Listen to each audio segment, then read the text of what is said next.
안녕하세요. 보타임엔 미국 소식입니다. 5월 17일 헤드라인 뉴스를 전해드리겠습니다.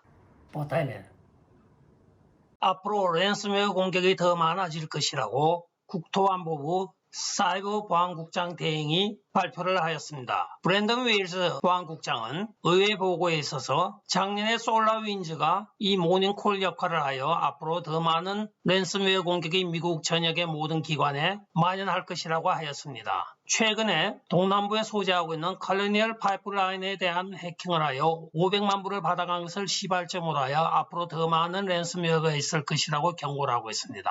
근데 여기서 우리가 한번 짚어볼 만한 문제가 있습니다. 제가 작년 연말에 이 선거에 관한 뉴스를 전할 때 솔라윈즈에 대하여 이야기를 하였습니다. 솔라윈즈는 소로스와 그 도미니언 보딩 시스템이 소유하고 있는 것으로 밝혀졌으며 그에 대한 CEO에 대하여 출국 금지까지 내렸었습니다. 솔라윈즈는 도미니언 보딩 시스템이 투자를 하고 있는 것으로 중국 돈이 들어가 있는 회사입니다. 또한 소로스의 자금도 들어가 있는 것으로 밝혀지고 있으며 이 회사의 CEO는 작년 연말에 선거 논쟁이 한창일 때 출국 금지까지 당했습니다. 그러나 최근에 출국 금지가 풀려서 이 솔라윈즈가 지금 활개를 치고 있습니다. 이 보안국장의 보도에 의하면 솔라윈즈가 모닝콜 역할을 하였다고 하는데 아무런 수사도 진척되지 않고 있습니다. 아리조나 마리코파 카운티 선거 감사 결과가 지금 뜨거운 감자가 되고 있습니다. 서로가 모르쇠로 일관하고 있는데 첫째, 주정부도 선거 집계 파일을 누가 지웠는지 모른다고 하고 도미니언 기계에서도 자기들은 지운 적이 없다고 하고 카운티 감독위원회에서도 자기들은 그에 대해서 전혀 모른다고 이야기를 하고 있습니다. 그러면 과연 파일이 저절로 없어졌나요? 그건 아닙니다. 파일은 누가 지워야 지워지는 것인데 여기에 대하여 지금 법무부 산하의 DOJ에서는 전혀 손을 쓰지 않고 있습니다. FBI도 손을 놓고 있는데 이게 참 황당한 사건이 되고 있습니다. 한편 이 문제에 대하여 도널드 트럼프 대통령이 성명을 발표하였습니다. 마이크 펜스와 미치 매코넬 때문에 이렇게 점점 일이 복잡해진다고 하면서 마이크 펜스가 그때 의회에서 인준을 할 것이 아니고 여기에 대하여 감사 지시를 했었어야 된다고 하면서 공화당 상원의장인 미치 매코넬조차도 여기에 대하여 이의를 제기하지 않은 것은 이들 둘이가 21세기의 세계적인 범죄의 공범자가 되어 있다고 이야기를 하였습니다.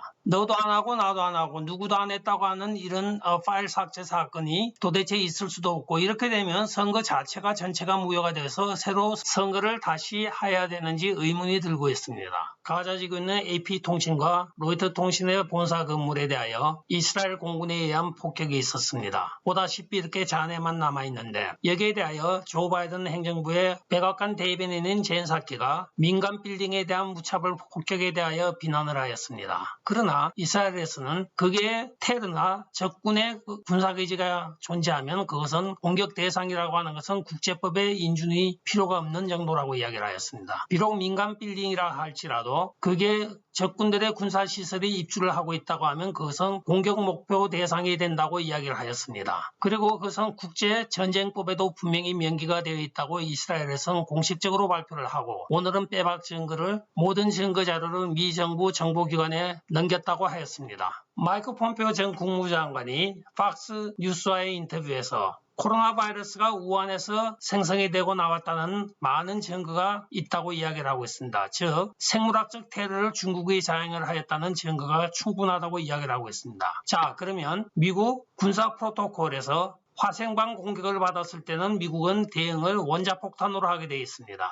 앞으로 귀추가 주목됩니다. 아리조나주 법무부 장관인 마크 브로노비치가 조 바이든에게 공식 서한을 보냈습니다. 그 내용인즉슨 우리 국경 문제에는 황제가 필요 없습니다. 해리스 황제는 그만두시고 실무를 담당할 수 있는 실제적인 책임자를 보내주시기 바랍니다 하고 공문을 보냈습니다. 카말라 해리스가 국경 문제 총책임자로 임명된 지가 2달이 되도록 아직까지 국경을 방문도 하지 아니하고 아무것도 하지 않은 데 대하여 빈정대면서 아예 조 바이든 대통령에게 직접적으로 서한을 전한 것입니다. 전설의 세계적인 기타리스트인 에릭 클랩톤이 앞으로는 기타 연주가 불가능하게 될지도 모르게 되었습니다. 며칠 전 아스트라제네카 백신을 맞았는데 지금 손발이 마비가 되고 후끈거려서 앞으로 기타를 연주할 수가 없을지도 모른다고 하면서 걱정 어린 발표를 하고 있습니다. 살아있는 기타리스트로서 전설적인 사람을 꼽으라고 하면 우리가 보통 에릭 클랩톤을 꼭 꼽게 됩니다. 1960년대 중반서부터 드래곤 도미노스, 브라이언드 페이스, 크림 등의 그룹으로 활동을 하다가 세계적인 기타리스트로 명성을 떨치고 있던 그가 80년대가 들어서면서 솔로로 전향을 합니다. 그 이후로 그의 주옥 같은 명곡들이 발표가 됩니다. Tears Heaven, Wonderful Tonight 등의 많은 명곡들을 발표를 하였죠. 많은 음악 팬들 안타깝게 되었습니다. 저도 개인적으로는 상당히 안타깝습니다. 미국이 이제는 완전 미쳐 돌아가고 있습니다. 마더스데이에 쇼핑을 하고 나오던 전역 군인에 대하여 4명의 흑인 여성이 다가가서 화이트 비치라고 욕을 하면서 이렇게 폭행을 하여 온 전신에 지금 피투성이가 되어 있습니다. 이 애인이 울면서 하는 말이 도대체 이 언론이나 수사기관은 어디 있냐고 하면서 유튜브에다가 하소연을 하고 있습니다. 백주 대낮에 그것도 쇼핑센터 파킹랏에서 자기 차를 가지러 가는 민간인에게 이렇게 백인이라는 이유만으로도 이렇게 폭행을 당하고 있습니다. CNN의 프리랜서로 활약해오던 아딜 라자가 사실은 히틀러 추종자이며 히틀러 찬양자로 밝혀져서 오늘 CNN이 부랴부랴 그를 프리랜서직에서 해고를 하였다고 발표를 하고 있습니다.